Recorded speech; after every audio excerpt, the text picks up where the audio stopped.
Nunca debí haber aceptado aquella invitación. Estaba en el cuarto año de antropología cuando mi profesor me recomendó para una investigación de campo sobre rituales ancestrales en el interior de Chile. Era la oportunidad que había estado esperando. Salir de la ciudad, conocer comunidades aisladas, registrar tradiciones que estaban desapareciendo. Tomé mi mochila, mi cuaderno de campo y me fui. La comunidad estaba escondida entre montañas, lejos de todo. Ni siquiera el celular funcionaba bien por allá. Las casas eran simples, de adobe y madera, dispersas alrededor de una plaza central, donde se alzaba una iglesia antigua, con la pintura descascarada. Las personas eran amables, pero distantes. Me miraban como si estuvieran evaluando algo que yo no alcanzaba a entender. Me hospedé en la casa de doña Elisa, una mujer de unos 60 años, de mirada profunda, que cocinaba el mejor pastel de choclo que he probado en mi vida. Hablaba poco, pero siempre me observaba, en silencio. A veces la veía parada junto a la ventana, mirando hacia una colina al sur del pueblo. Una elevación seca, cubierta de arbustos, con un sendero angosto que subía hasta la cima. ¿Esa colina tiene algún significado especial?, le pregunté al tercer día, mientras tomábamos té.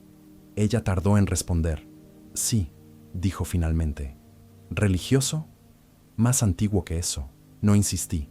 Aprendí que presionar por respuestas era la forma más rápida de perder la confianza de la gente. Pasé los días entrevistando a los habitantes, anotando historias sobre fiestas de cosecha, procesiones, curanderas. Todos eran amables, pero evasivos. No decían nada profundo, nada que pudiera usar para mi investigación. Hasta que, el viernes por la noche, doña Elisa golpeó la puerta de mi cuarto. «Mañana hay algo que tal vez te interese», dijo. «¿Qué cosa?» «Una celebración. En la colina». Sentí un escalofrío, pero no de miedo. Era emoción, por fin algo real. «¿Puedo ir?»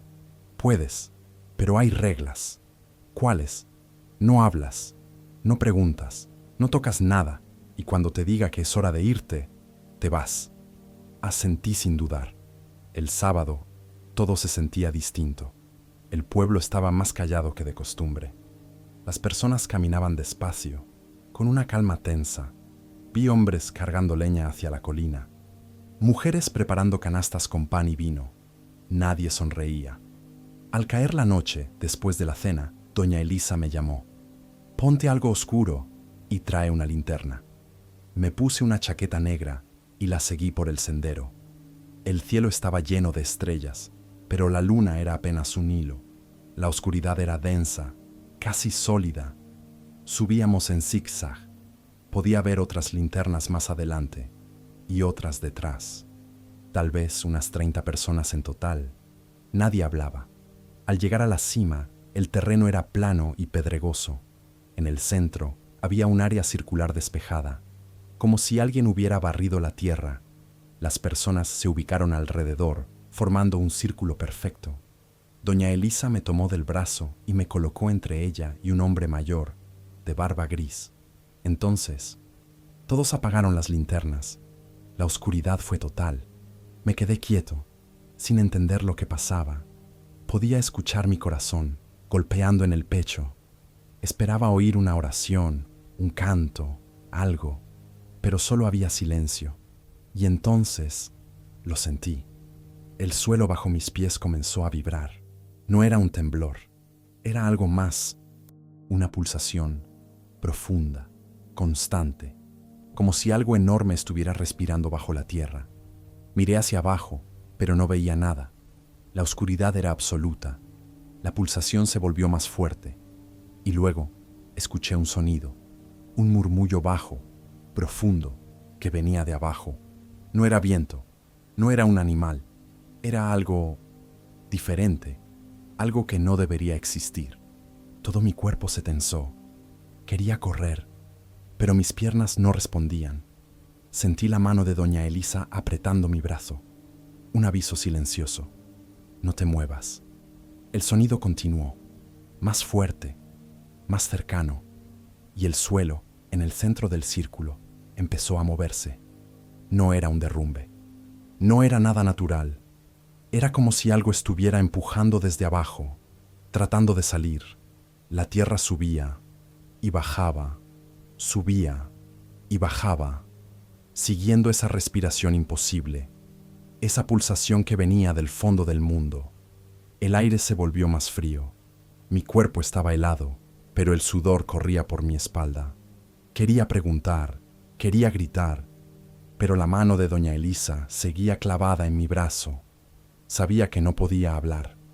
A mi alrededor, nadie se movía, rostros invisibles en la oscuridad, pero sentía su presencia, todos mirando hacia abajo, todos esperando.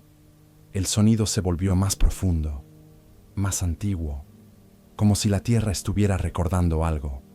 Y de pronto, se detuvo. Silencio. Pero no era el mismo silencio de antes. Era uno nuevo, tenso, vivo, como si el mundo entero estuviera conteniendo el aliento, esperando algo. ¿Cuánto tiempo pasó? 5 minutos, 10, 20, no lo sé. El tiempo ya no existía. Entonces, alguien encendió una linterna. La luz cortó la oscuridad y el centro del círculo apareció ante nosotros. La tierra estaba abierta, con grietas profundas que se extendían desde el centro, como si algo hubiera intentado salir. Pero no había hueco, no había nada, solo tierra rota y un silencio demasiado pesado. Las personas comenzaron a moverse, lentamente, sin hablar. Uno a uno, bajaron la colina, en procesión. Doña Elisa me tomó del brazo otra vez, y comenzamos a descender. Volteé una última vez, y juro que algo seguía moviéndose allá arriba. Una sombra que no debería estar ahí. Cuando regresamos a la casa, ella me sirvió té. Mis manos temblaban tanto que casi derramé la taza. ¿Qué fue eso?, pregunté al fin, con la voz rota. Doña Elisa no respondió enseguida. Bebió un sorbo, despacio, mirando por la ventana hacia la colina. Es lo que siempre ha sido, dijo por fin, desde antes de nuestros abuelos, desde antes de la iglesia, desde siempre. ¿Pero qué es? No tiene nombre, no lo necesita. Está aquí y se respeta.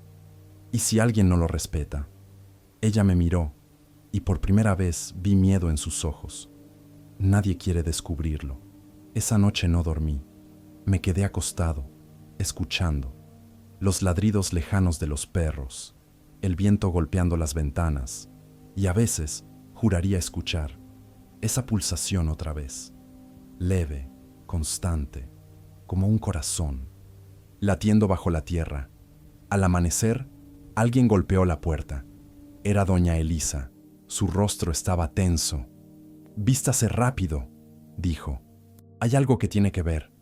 Subimos por el sendero otra vez. Había más gente, murmurando, nerviosa. Cuando llegamos a la cima, todos estaban reunidos alrededor del círculo. Y allí estaba, el agujero. No estaba la noche anterior, estoy seguro. Pero ahora había un hueco en el centro exacto del círculo. No muy grande, tal vez 1 metro de diámetro, pero profundo, muy profundo.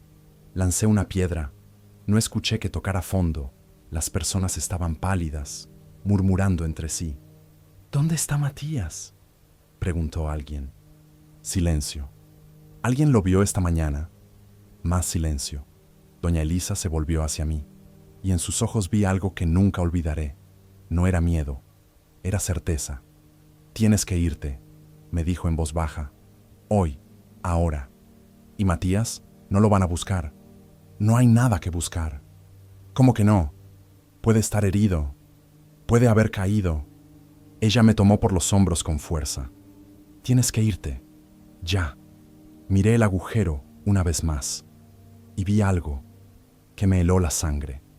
Marcas. Marcas de uñas alrededor del borde, como si alguien hubiera intentado sostenerse mientras lo arrastraban hacia adentro. Me fui esa misma mañana. Doña Elisa me ayudó a empacar en silencio. No dijimos casi nada. Yo quería preguntar sobre Matías, sobre el agujero, sobre todo, pero había algo en el aire, un peso invisible, que me decía que no insistiera. Cuando terminé de guardar mis cosas, me acompañó hasta la salida del pueblo. El sol estaba alto, pero todo parecía más oscuro que nunca. Las personas en las calles evitaban mirarme. Algunas hacían la señal de la cruz. En la orilla del camino de tierra, donde el autobús me había dejado una semana atrás, doña Elisa finalmente habló. «No vas a escribir sobre esto, ¿verdad?». La miré. Sus ojos estaban cansados, rojos. «Yo no sé», le dije. «Era parte de mi investigación». Ella negó lentamente con la cabeza. «No lo hagas, por favor. Algunas cosas no deben ser escritas». «¿Y Matías?», pregunté. «¿No van a buscarlo? ¿No van a avisar a la policía?». Ella soltó una risa seca, sin alegría. «¿Y qué diríamos? ¿Que la colina se lo tragó? ¿Que la tierra lo llamó? ¿Quién nos creería? Pero él tenía familia». «Tenía», respondió ella. «Y ellos saben lo que pasó. Todos aquí lo sabemos». El autobús apareció a lo lejos, levantando polvo en la carretera. Mi corazón empezó a latir más rápido. Una parte de mí quería quedarse, entender lo que había pasado, pero otra parte, la parte que todavía quería vivir, me gritaba que me fuera. Antes de subir, doña Elisa tomó mi brazo una última vez. «Si alguien pregunta, tú nunca estuviste aquí. ¿Entendiste?». Asentí. «Y no regreses», susurró. «La colina ya te vio. Si vuelves». No terminó la frase. No hizo falta. Subí al autobús. Me senté en la última fila. Mientras el pueblo desaparecía entre la polvareda del camino, miré por la ventana trasera y la vi, en la cima de la colina. Una sombra, inmóvil, que no correspondía a nada. Una sombra que me miraba. Volví la vista al frente y no miré atrás otra vez. Regresé a la ciudad ese mismo día. Abandoné la investigación. Mentí a mi profesor, diciéndole que la comunidad no quiso colaborar. Se decepcionó, pero no insistió. Nunca le conté a nadie lo que vi, ni una palabra. A veces, pienso en esas marcas de uñas, alrededor del agujero, en el silencio de esa noche, en la tierra respirando bajo mis pies, y me pregunto, ¿cuántos lugares como ese existirán aún? ¿Cuántas colinas? ¿Cuántos ritos? ¿Cuántas personas desapareciendo en silencio, aceptadas como sacrificios necesarios para algo que nadie comprende? Terminé la universidad. Cambié de área. Trabajo en educación ahora. Lejos del campo. Lejos de todo eso. Pero hay noches. Noches en las que cierro los ojos y todavía escucho esa pulsación. Lejana, profunda, viva. Y entonces entiendo que hay cosas bajo la tierra que nunca dejaron de respirar. Y ese fue mi relato. Gracias por escuchar.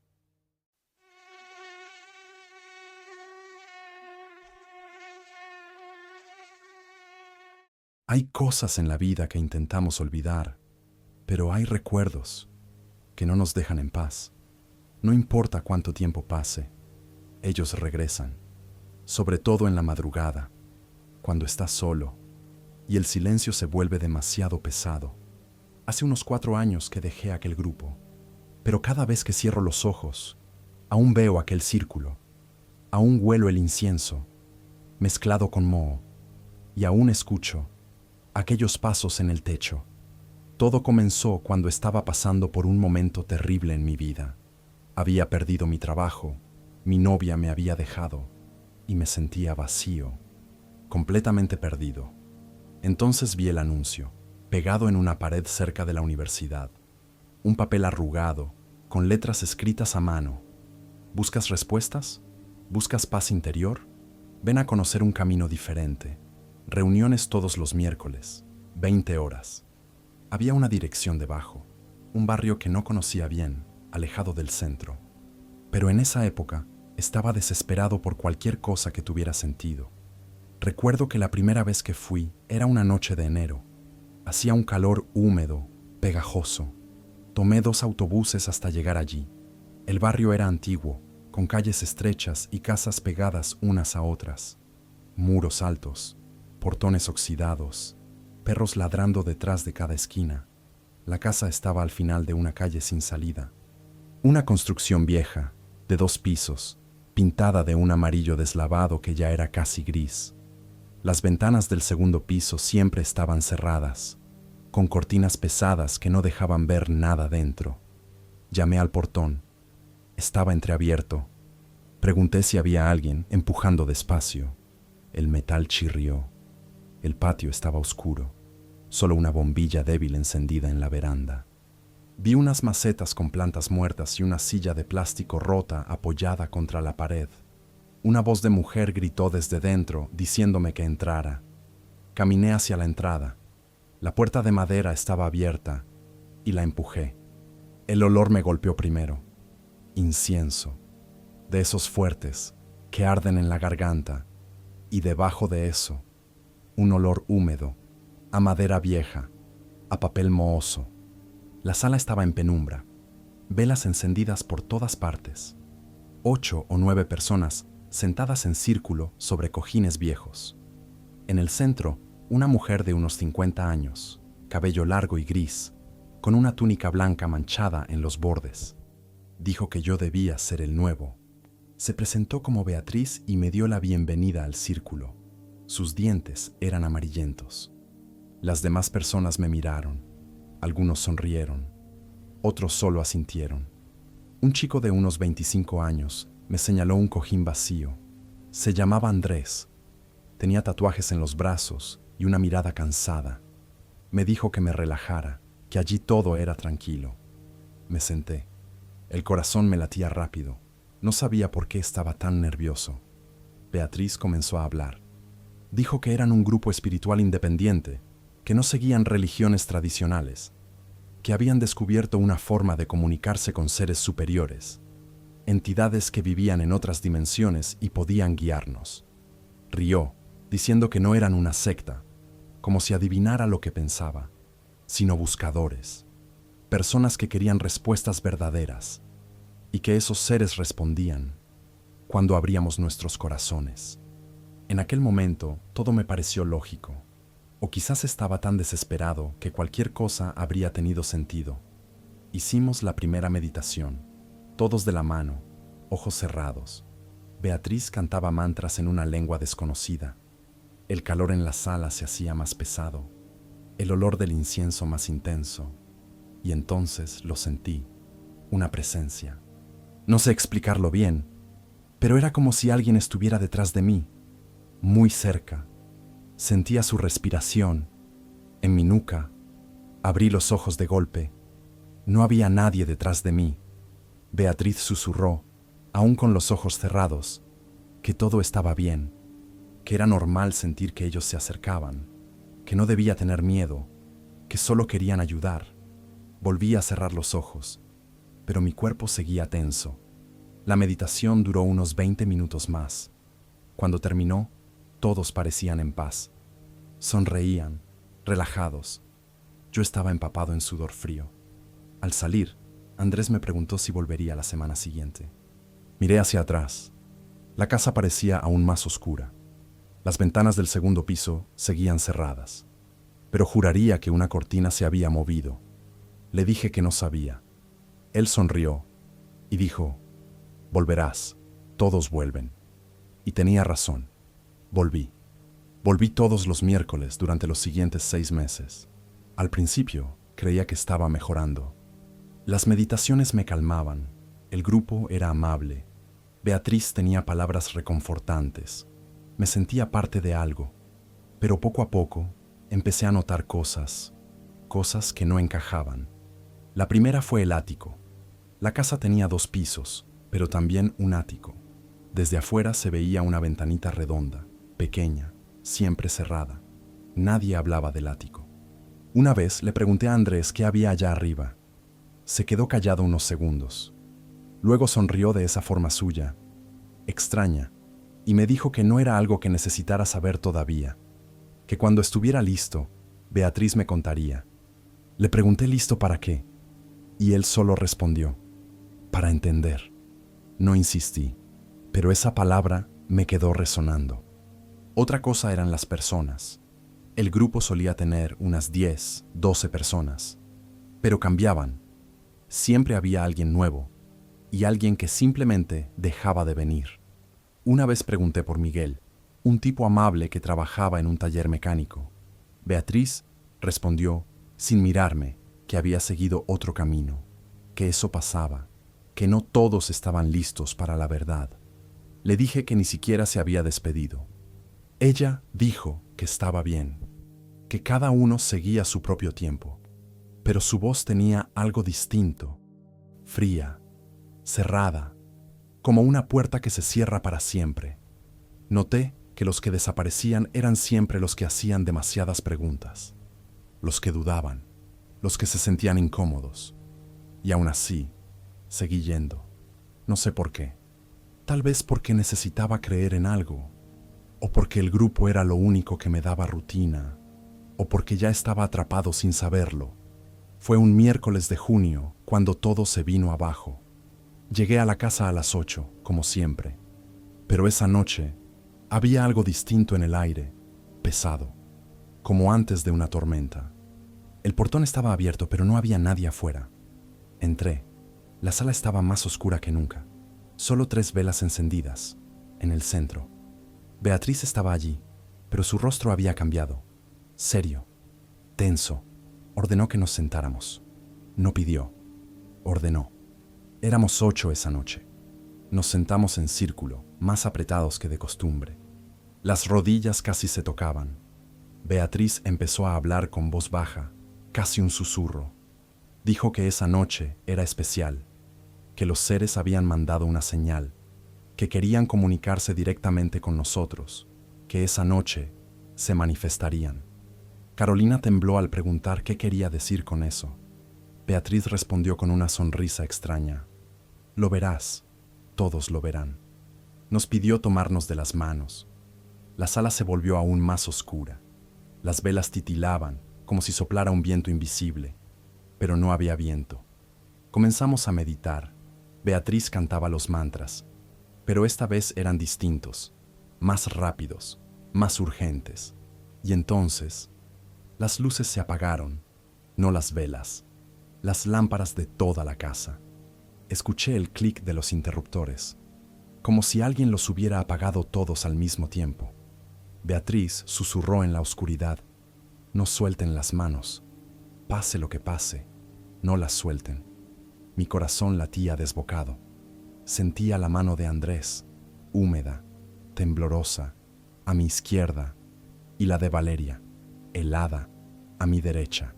Las velas seguían encendidas, pero su luz era débil, como si la oscuridad estuviera devorándola. Y entonces, los escuchamos, pasos, arriba, en el techo. Carolina susurró, aterrada, que había alguien en el ático. Beatriz ordenó silencio. Los pasos continuaban, lentos, deliberados, caminando de un lado a otro, justo sobre nuestras cabezas. Don Ramiro habló con voz quebrada por el miedo. No hay nadie arriba. Nadie vive allá. Preguntó qué estaba pasando. Beatriz respondió con una sonrisa que apenas se veía. Ellos están aquí. Por fin, están aquí. Los pasos se detuvieron. Durante un instante, el silencio fue absoluto. Solo nuestra respiración, rápida, entrecortada. Y entonces, la puerta que llevaba al segundo piso, la puerta que estaba justo detrás de Beatriz, se abrió sola, despacio, chirridos suaves, como si algo o alguien la empujara desde el otro lado. Nadie se movió, nadie respiró. Y de aquella oscuridad, de la escalera que subía al segundo piso, bajó alguien.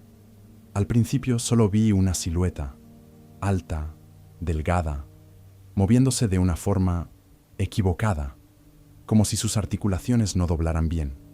La figura entró en la sala y se sentó en el círculo, justo entre Carolina y Lucía. Vos, Beatriz susurró, no miren, mantengan los ojos cerrados, sigan meditando. Pero yo no pude. Abrí los ojos, apenas una rendija, y lo que vi Me congeló el alma.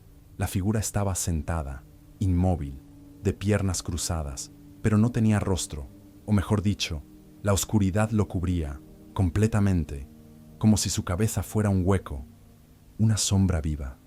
Sus manos eran largas, pálidas, con dedos que se movían sin parar, como insectos retorciéndose. Lucía sollozó, murmurando que quería irse. Beatriz habló con voz firme. Nadie sale. La ceremonia no ha terminado. Y entonces, Carolina gritó. Había abierto los ojos, había visto a la cosa. Soltó las manos y se levantó de golpe, tropezando hacia atrás. ¿Qué es eso, Beatriz? ¿Qué demonios es eso? Beatriz se levantó, gritando que se calmara, pero Carolina corrió hacia la puerta, y la figura en el círculo giró la cabeza, lentamente, crujiendo, mirándola. Carolina abrió la puerta principal y corrió hacia la calle. Escuchamos sus pasos alejándose, el portón golpeando, y luego, silencio. La figura volvió a quedarse quieta. Beatriz dijo con voz cansada: «Enciendan las velas, ya ha terminado por hoy». Andrés prendió más velas. La luz volvió lentamente a la sala. Pero lo que reveló me heló la sangre. La figura seguía allí. Ahora podía verla mejor.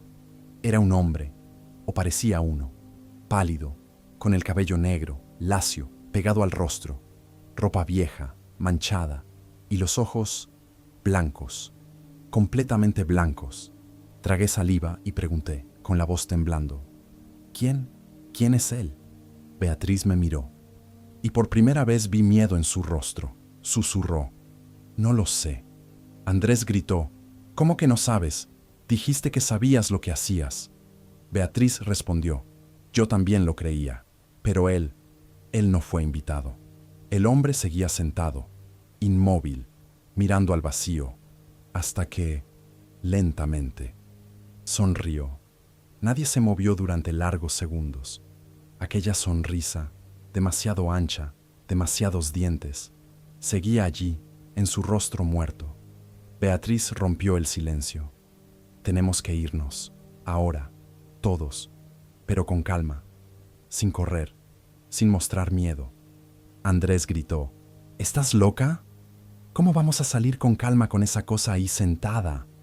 Beatriz respondió: «Si corren, él los seguirá. Así funciona.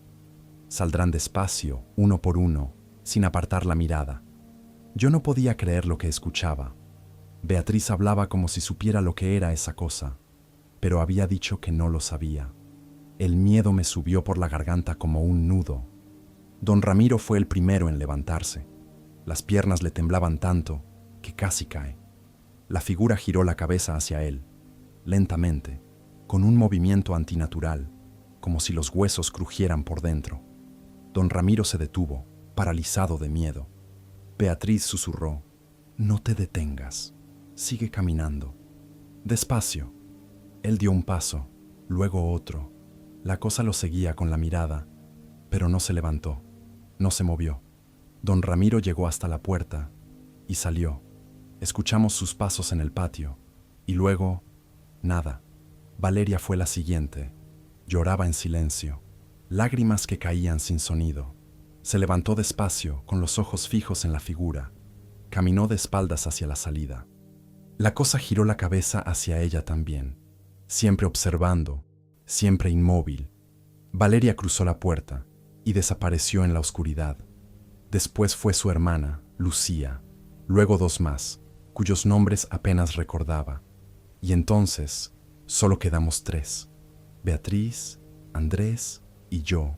Andrés me miró y susurró: «Ve tú primero, yo me quedaré con ella». No quería dejarlos, pero tampoco quería quedarme ni un segundo más en esa casa. Me levanté despacio. Las piernas apenas me respondían. La figura se volvió hacia mí y por primera vez se movió. No mucho, solo inclinó la cabeza hacia un lado, como un animal curioso. El movimiento fue tan brusco, tan incorrecto, que sentí náuseas. Retrocedí un paso, otro. Sus ojos blancos seguían fijos en mí.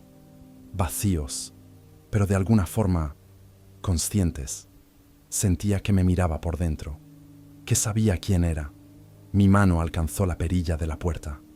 Aún estaba caliente, del toque de Carolina minutos antes. Miré hacia atrás una última vez. Andrés y Beatriz estaban abrazados en un rincón. Ella le susurraba algo al oído, oraciones o tal vez disculpas. La figura seguía en el centro, sentada, inmóvil, y su sonrisa había desaparecido.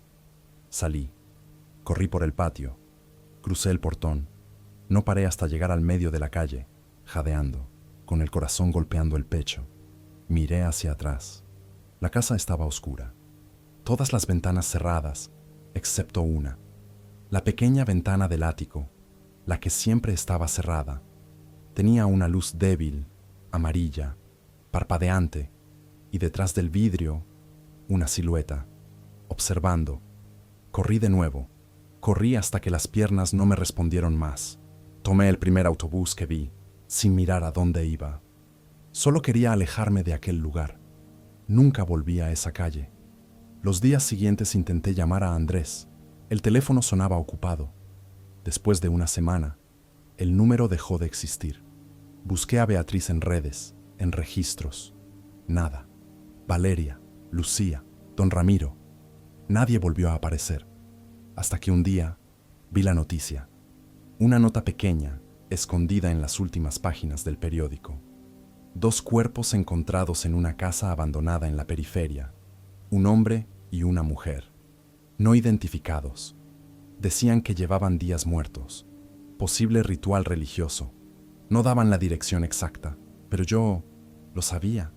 Pensé en ir a la policía, contar todo, pero ¿qué iba a decir? ¿Que algo apareció de la nada? ¿Que se sentó con nosotros? ¿Que tenía ojos blancos y una sonrisa imposible? Me habrían encerrado.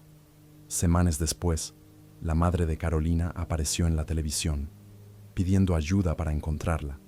Decía que la última vez que la vio fue un miércoles por la noche.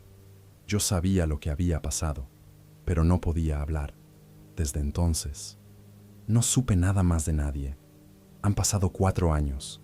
Cambié de ciudad, de trabajo, evito grupos, reuniones, cualquier cosa que implique círculos. Y si puedo, evito los miércoles. Pero hay algo que no puedo evitar.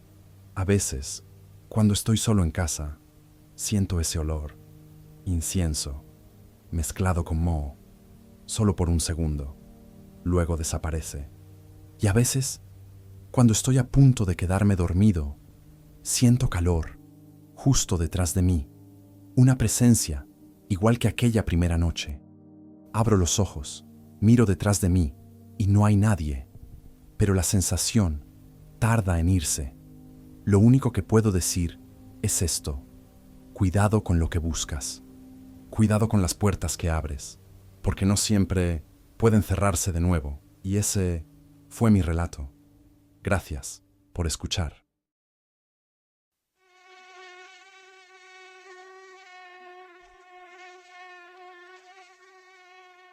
Siempre pensé que el silencio era lo más tranquilo del mundo, hasta la noche en que descubrí que existe un tipo de silencio que grita, un silencio que quema, un silencio que no tiene ojos, pero te ve perfectamente. Mi nombre es Roberto. Tengo 42 años y soy camionero desde hace más de 20. He recorrido todo México, de norte a sur, de madrugada, de día, solo y acompañado. Era principios de mayo. Venía de Monterrey con una carga de piezas automotrices y necesitaba llegar antes del amanecer. La ruta pasaba por una carretera rural, de esas que cruzan en medio de la nada, llena de curvas, sin gasolineras hasta la próxima ciudad. Conocía bien ese camino.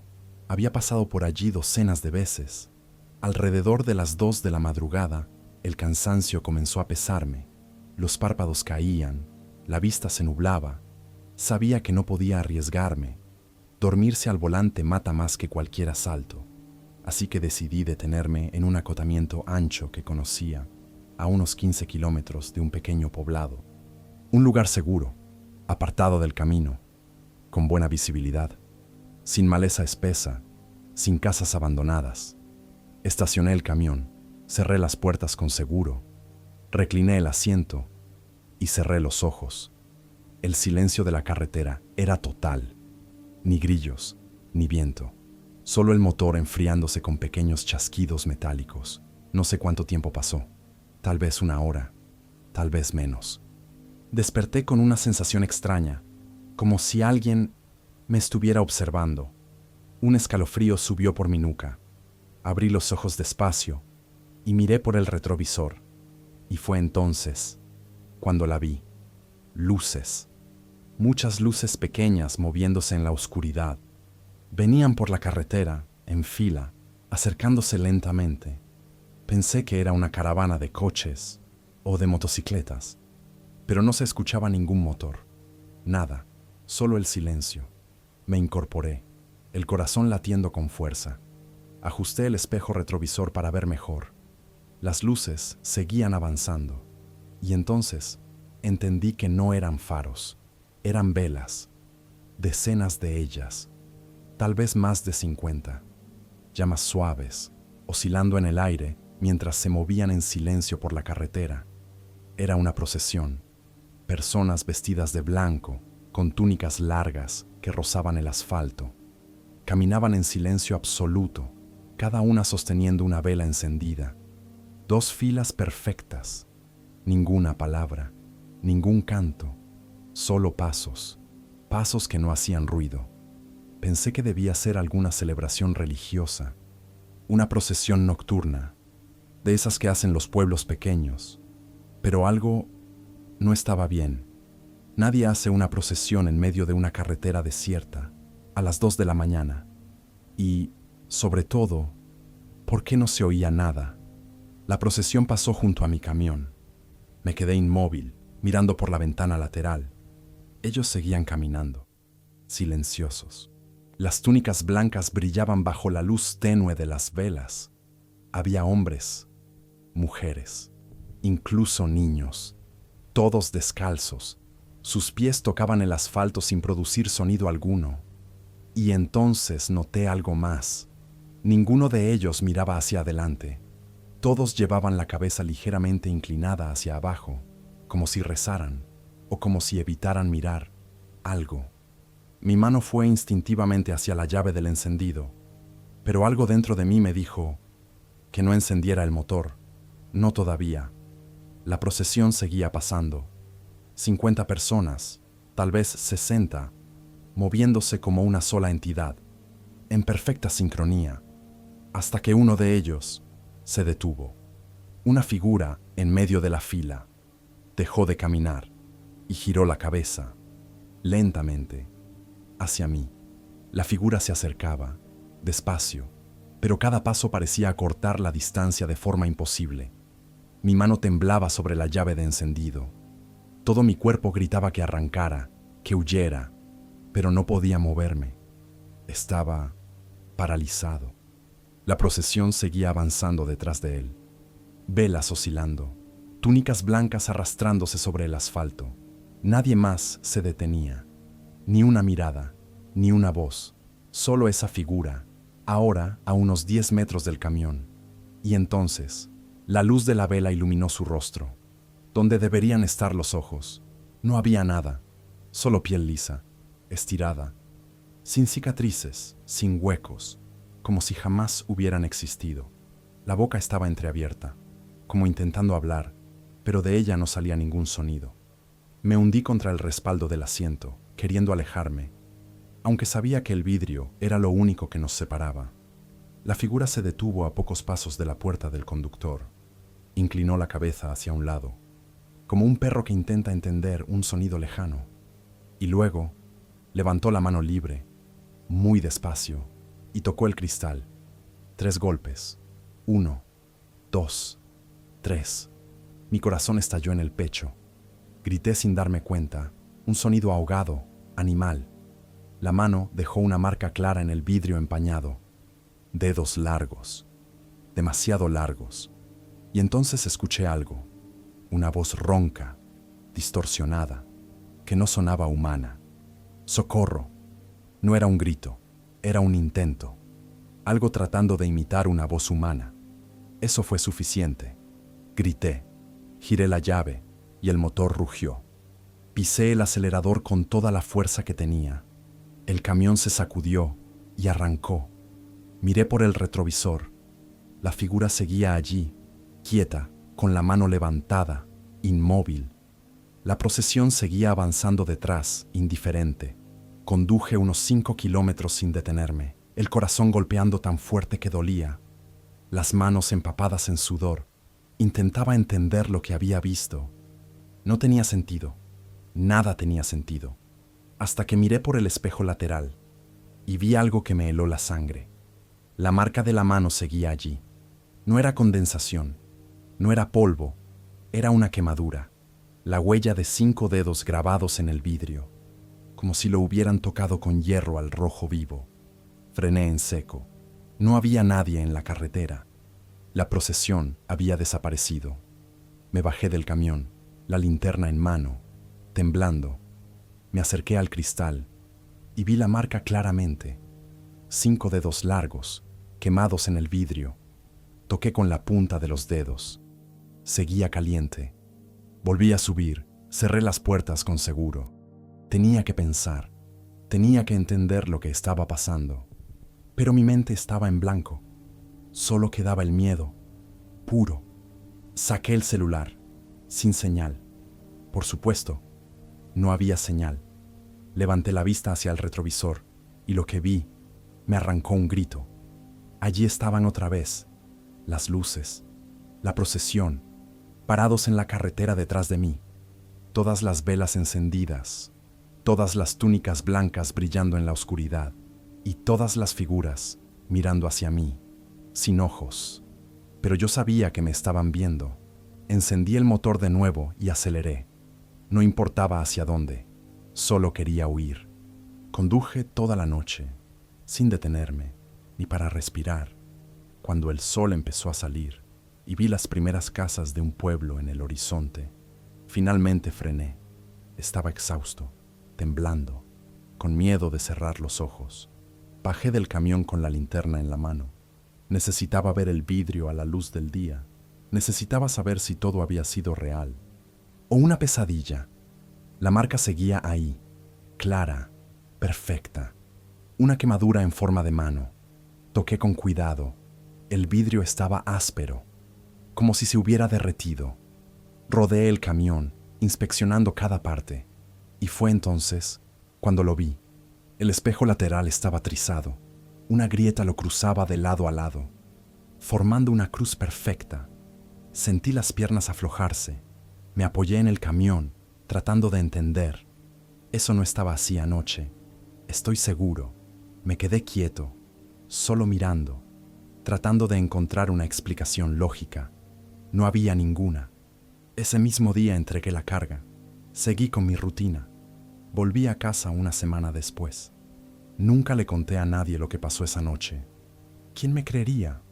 Mandé cambiar el vidrio y el espejo, pero antes les tomé fotos. No sé por qué lo hice.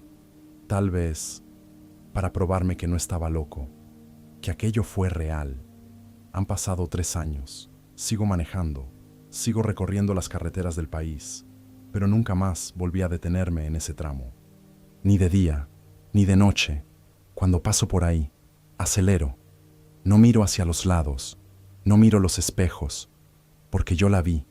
Vi aquella procesión, vi esos rostros, sin ojos, sentí esa mano, quemando el vidrio, y hasta hoy, no sé qué eran.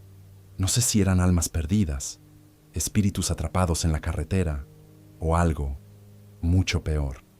Lo único que sé es que aquella noche fui marcado, no físicamente, sino de una forma que nunca desaparecerá. Y cada vez que veo una vela encendida en la oscuridad, mi corazón se acelera, porque sé que hay cosas caminando por las carreteras de este país, cosas que no deberían existir, cosas que no tienen ojos, pero que te ven perfectamente. Y esa fue mi historia. Gracias por escuchar. Esta noche llega a su fin, mis queridos huéspedes, Pero antes de que las sombras nos envuelvan por completo, quiero agradecerles por acompañarme una vez más en este viaje entre lo real y lo oculto. Díganme, ¿qué les pareció el relato de hoy? Si sintieron ese escalofrío recorrerles la piel, no olviden dejar su comentario y suscribirse. Aquí, en este espacio donde las historias nunca duermen, siempre serán bienvenidos. Que la oscuridad los guíe y que la próxima noche nos encuentre juntos otra vez.